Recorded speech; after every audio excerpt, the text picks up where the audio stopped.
जब हम श्री बांके बिहारी जी के दर्शन करने जाते हैं तो हमें कुछ खास बातों का ध्यान रखना चाहिए ताकि हमारे दर्शन पूर्ण और साक्षात हों। इस वीडियो में 4 महत्वपूर्ण बातें बताई गई हैं जो हमें श्री बांके बिहारी जी के दर्शन करते समय पालन करनी चाहिए।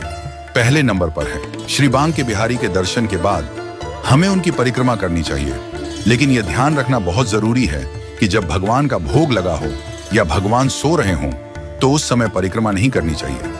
परिक्रमा तभी करनी चाहिए जब भगवान सिंहासन पर विराजमान हो। यदि आपके पास समय या शक्ति नहीं है तो आप एक ही स्थान पर 4 बार घूमकर परिक्रमा का फल प्राप्त कर सकते हैं। यह परिक्रमा का सही तरीका है और इसके साथ भगवान की पूजा का पूरा लाभ मिलता है। दूसरे नंबर पर है, जब हम मंदिर से बाहर आकर दर्शन कर चुके होते हैं तो हमें गेट के पास कुछ क्षणों के लिए बैठकर ध्यान करना चाहिए। यह महत्वपूर्ण है कि हम उस पवित्र स्थान पर कुछ देर बैठकर भगवान की छवि का ध्यान करें।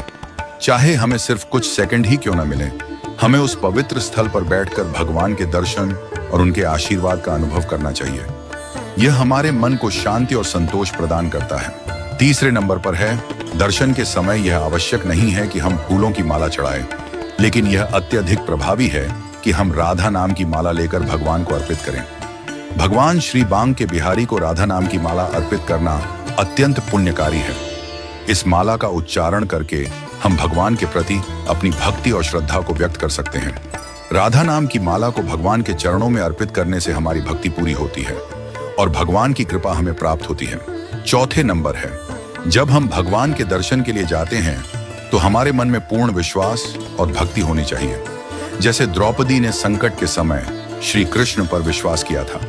जब द्रौपदी को दुशासन द्वारा अपमानित किया जा रहा था तो उसने यह महसूस किया कि केवल भगवान ही उसे बचा सकते हैं। ठीक वैसे ही जब हम श्री बांके बिहारी जी के दर्शन के लिए जाएं तो हमें अपनी समस्याओं को भगवान के सामने रखकर यह विश्वास रखना चाहिए कि भगवान ही हमारी लाज बचाने वाले हैं। दर्शन करते समय हमें दोनों हाथ ऊपर उठाकर भावपूर्वक कहना चाहिए, हे बांके बिहारी, आप ही मेरे हो।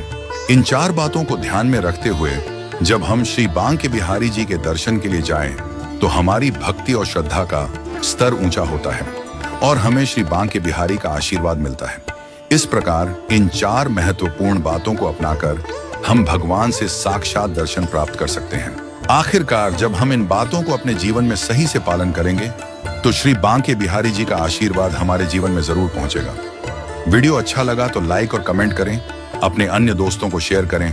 कहीं उनसे तो गलती नहीं हो रही दर्शन करते समय। और एक बार मेरे साथ दोनों हाथ उठाकर बोले, बोल श्री बांके बिहारी लाल की जय।